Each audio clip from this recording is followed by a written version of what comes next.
पटना में पानी की जरूरत पड़ी, नीतीश सो गए, पप्पू यादव ने ब्रेड और पानी एक एक घर पहुंचाया।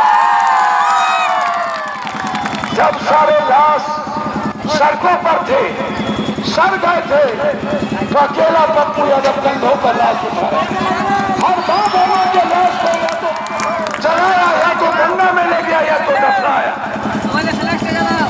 किसी के रिश्ते ने सबको छोड़ दिया। हमारा क्या गुनाह था कि हमारी गिरफ्तारी हुई? रूढ़ी के घर से हम 80 एम्बुलेंस निकाले। ये विजय चौधरी के अस्पताल में जाके हमने छापा मारा कि तुम 7 लाख रुपया क्यों लेते हो। मैं इसीलिए आज कोसी सीमांचल कटिहार की स्थिति क्या है? बाढ़, जूट मिल बंद, दुनिया में सबसे ज्यादा मखान, दुनिया में कोसी सीमांचल कटिहार पूर्णिया, दुनिया में सबसे ज्यादा, तीसरे नंबर पर मक्का, दुनिया में सबसे ज्यादा फल और सब्जी, दुनिया में सबसे ज्यादा दूध, सबसे ज्यादा माछ, मोगरी, सोटी, कोठिया, चेंगरा, मुंगरा, सारा माछ, सबसे ज्यादा झेंगा, सब माछ हम लोग के इलाके में। सबसे ज्यादा गरीब हम क्यों? राजनीतिक इस्तेमाल करते हो, हिंदू मुसलमान करते हैं, जाति करते हैं, दूसरे जाति की इज्जत नहीं करते। हर जाति एक दूसरे को गाली देता है, सम्मान नहीं करते हम दूसरे धर्म का और मजहब का। बस इस्तेमाल करो हिंदू मुसलमान के नाम पर। क्या हिंदू मुसलमान से मेरा पेट भर जाएगा? क्या हमारा पेट जाति से भर जाएगा? इन नेताओं को सत्ता चाहिए। इन नेताओं को बिहार की जनता और कोसी की जनता से मतलब नहीं है, गरीब से मतलब नहीं है। गरीब का आंसू कोई पोसता है तो उसका नाम आपका बेटा पप्पू यादव है। गरीब को न्याय की बात, कोई जात हो, हमने किसी जात को आज तक जाति नहीं पूछा, किसी से मैंने मजहब नहीं पूछा। जब भी संकट हुए हम वहां पहुंच गए। आज हाई डैम नहीं है, आजादी के बाद हाई डैम क्यों नहीं बनी? हमारा जूट मिल क्यों बंद हो गया? हमारा चीनी मिल क्यों बंद हो गया? पेपर मिल क्यों बंद हो गया? सिल्क मिल क्यों बंद हो गया? बंदूक फैक्ट्री क्यों बंद हो गया? क्या करें? हम क्यों मजदूरी करने बाहर जाते हैं? गुजरात में मार रहा था एक बिहारी को। हम गुजरात गए तो लोगों ने कहा पप्पू यादव को लौटने देंगे, यहीं बम से उड़ा दें। हम खीरा तक लिए, हमको तो बच्चे से मारिए रहा है।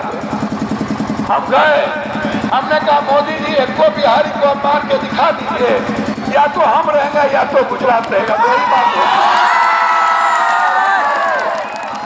और हम पर ईंट फेंका गया, 100 बिहारी को लेके आए। महाराष्ट्र में मारा गया छाप, वहां से लेके आए। मणिपुर में बिहारी चलाए गए, वहां से लेके आए। तो सारी लड़ाई कौन लड़ता है? हाई डैम की लड़ाई कौन लड़ता है? कोरोना में बिना मास्क के, बिना हाथ में कुछ लगाए सबकी सेवा किसने किया? घटना के बाहर में किसने किया? जब कोई जुल्म होता है तब वहां सबसे पहले कौन जाता है? एनआरसी की लड़ाई हजारों लाखों के बीच कौन गए? कौन संकट में रहते हैं? जब कोई जुल्म और अन्याय होता है, नफरत पैदा की जाती है, सबसे पहले गोली सीना पर खाने वाला पप्पू यादव साहब ने निकला। इसीलिए हम लोग की लड़ाई है हिंदू मुसलमान की नहीं, जात पात की नहीं, बैकवर्ड फॉरवर्ड की नहीं, कौम और धर्म की नहीं, गरीबी मिटाने की, गरीब सबसे को खत्म करने की। कम से कम एक परिवार में 40,000 का इनकम महीना, हमारी बेटी तालीम करे, हमारी बेटी हिफाजत से रहे, हमारे बच्चे मजदूरी ना करे। जिस दिन मैं बच्चों को मजदूरी करने देखता हूँ मैं मर जाता हूँ कि क्या कारण है कि मेरे बच्चे हाई डैम की जरूरत है। महानंदा, कोसी, गंगा, गंडक, कमला, केहर, करहल, इन नदियों से आजादी चाहिए। इसका दाब निकालो, फरक्का का चौड़ीकरण करो, भीमनगर का चौड़ीकरण करो। हमको मक्का मखान पर विशेष पैकेज दो, ताकि हम 10 मक्का फैक्ट्री और कम से कम 15 मखान पर फैक्ट्री का निर्माण कर सके। हम दूध का फैक्ट्री बना पाए, हम जूट मिल को चालू कर पाए, हम इस इलाके में मांस को बढ़ावा दे पाए, हम इस इलाके में फल और सब्जी दुनिया के मुल्क को दे पाए, दूध पर फैक्ट्री बना सके। एक दूध की फैक्ट्री से गुजरात यहाँ चला गया, हम क्यों नहीं? सबसे ज्यादा मेहनत करने वाला हम, सबसे ज्यादा उपजाऊ करने वाला हम, सबसे ज्यादा नदी मेरे पास और सबसे ज्यादा गरीब हम, सबसे ज्यादा टीबी, दमा, हैजा, कैंसर हम, सबसे ज्यादा बीमारी हम, सबसे ज्यादा बेरोजगार हम। हम कहते हैं रोजगार दो, ये कहता है नहीं जात पात करो। हम कहते हैं हमें जीने दो, कमाने दो, ये कहता है नहीं हिंदू मियाँ करो। हम कहते हैं कि हमके पढ़ाई दो, हमें दवाई दो, कहता है नहीं नफरत पैदा करो। इसीलिए यह जो प्रणाम पूर्णिया है, या पूर्णिया हाईकोर्ट बेंच, पूर्णिया में उपराजधानी, पूर्णिया चुनापुर एयरपोर्ट, इस इलाके में फैक्ट्री के लिए विशेष पैकेज, बाढ़ से मुक्ति, कटिहार जूट मिल, इस इलाके की गरीबी से आजादी के लिए 3 मार्च को हम लोग रंगभूमि मैदान दावत देने हम आपको आए हैं भाई और बेटे की तरह। आप तो लड़ने वाले कौन हैं? आप तो किसी दूसरों की जिंदगी में दखल नहीं देते हैं। आप मेहनत कौन है? आप खुद अपना जीवन बनाते हैं, आपको कोई चैलेंज नहीं कर सकता। लेकिन पप्पू यादव जब तक जिंदा है, एक एक खून का कतरा गरीब और आपके लिए जिंदा है।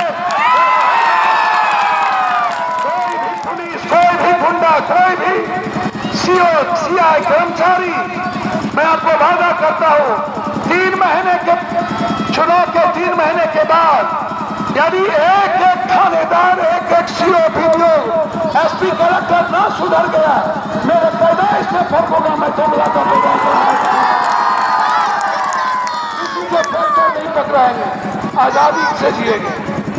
होगी लड़ाई आर पार की, या तो आम आदमी का राज होगा, या तो गरीबों का राज होगा, या तो हम तरक्की करेंगे, या तो पप्पू यादव छोड़ के चला जाएगा। इसीलिए हम आपके बीच एक परिवार के तरह, खून के तरह आए हैं। रात के इस ठंडे में, कल 9 बजे रात में रामपुर के पहले पहुंचो,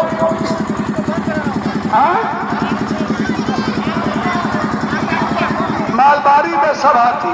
रात के 11 बजे हमारी बेटी, बेटा सब कुहासा लगा हुआ था, सूझ नहीं रहा था, और आज पूरा रास्ता जाम। इसीलिए हम अपने बच्चों से कहेंगे तालीम, और अपने हम बुजुर्गों से कहेंगे कम से कम 15 साल तक बच्चों को मजदूरी मत कराइए। पैर पकड़ते बच्चों को मदरसा भेजिए, बच्चों को तालीम करवाइए, बच्चों को घर में मत रखिए। आप चाहे जो करना पड़े, आप जितना मजदूरी करना पड़े करिए, लेकिन अपने बच्चों को मजदूरी करने नहीं दीजिए। 3 मार्च को आप लड़ने आइएगा ना पूर्णिया के रंगभूमि मैदान, कोसी सीमांचल की आजादी की लड़ाई लड़ेंगे ना, हर घर की आजादी की लड़ाई लड़ेंगे ना, रोजगार की लड़ाई लड़ेंगे ना, बाढ़ से मुक्ति चाहिए ना, किसानों की लड़ाई लड़ेंगे ना। इसीलिए नफरत के खिलाफ लड़ने के लिए, ये जो नफरत पैदा करता है सत्ता वाले लोग, 3 मार्च को उसको बता दीजिए, नफरत मिटा देंगे अपनी आवाज के दम पर। हम मरने वाले हैं, हम मारने वाले में से नहीं हैं, हम बदलने वाले हैं। मोदी जी आप बदला लेते हो, पप्पू यादव बदलने वालों में से है, बदला लेने वाले। इसीलिए आप सब जो लोग हैं वो एक बड़ी विकास की लड़ाई लड़िए, आगे हम लोग बढ़े और निमंत्रण देते हुए जिस चीज की जरूरत होगी 3 महीना के बाद आपके रोजगार, आपके न्याय की सारी जिम्मेदारी और परिवार की जिम्मेदारी पप्पू यादव जैसे बेटों की होगी। इन्हीं शब्दों के साथ आप सबको बहुत इस मदरसा में अपने पंचायत अध्यक्ष से लेकर कटिहार के सभी नेता और कमेटी के साथ और मदरसे के मौलाना साहब से लेकर इस बाजार के सारे बुजुर्गों का मैं अभिवादन और अभिनंदन करते हुए आप अपनी दुआओं में रखना, आप अपने आंचल में रखना और आप अपने दिल में रखना। मेरी जिंदगी आपकी अमानत है, आपकी मुस्कुराहट में किसी को दखल नहीं देने देंगे। बहुत बहुत शुक्रिया के साथ अल्लाह हमेशा आपको खुश रखे, हमेशा अल्लाह आपके जीवन को बिल्कुल महफूज रखे और मुस्कुराने का अवसर दे। इसी शब्दों के साथ आप हमारी ताकत है, मेरी जज्बात है, मेरी सेंटिमेंट है, आप मेरे भीतर हैं और मैं आपसे बेइंतहा मोहब्बत करता हूँ। जितना कोई नहीं कर सकता उतना मोहब्बत करता हूँ। मैं आपसे बहुत प्यार करता हूँ जितना आपसे कोई नहीं कर सकता। इसलिए आपको कहीं जाने और सोचने की जरूरत है। जहाँ से सामने रास्ते बंद होते हैं वहीं से पप्पू यादव का रास्ता शुरू होता है, वहीं रास्ते कहते हैं पप्पू यादव का। बहुत बहुत धन्यवाद।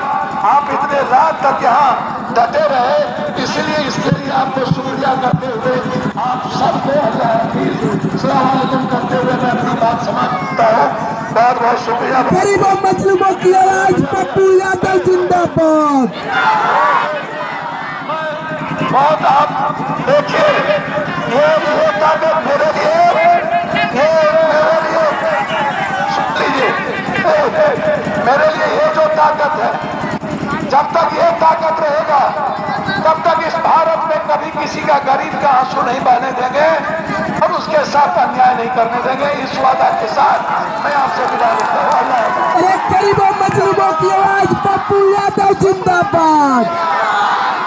अरे गरीबों के नायक